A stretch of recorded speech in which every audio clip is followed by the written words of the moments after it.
Here we have a SAT math problem. Okay, let's go to the question. X negative p the whole square positive y negative q the whole square positive z positive r the whole square equals to 0. In the equation above, p, q and r are constants. If x equals to 5, y equals to 2 and z equals to 3, what is the value of p positive, q positive, r? We can use the Desmos to solve this problem.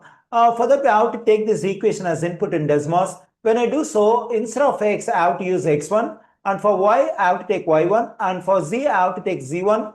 And instead of equal sign, I have to use tilde sign.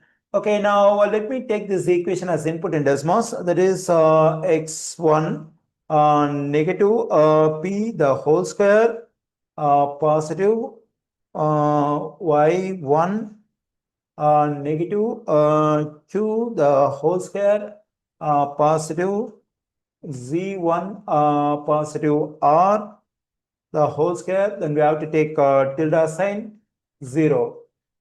Now we have to take the given values of x, y and z as input.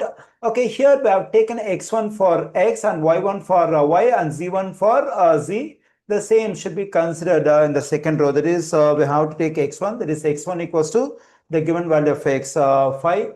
Okay, now let me take the value of y. That is, y1 equals to 2. Now let's take the value of z. That is, z1 equals to 3.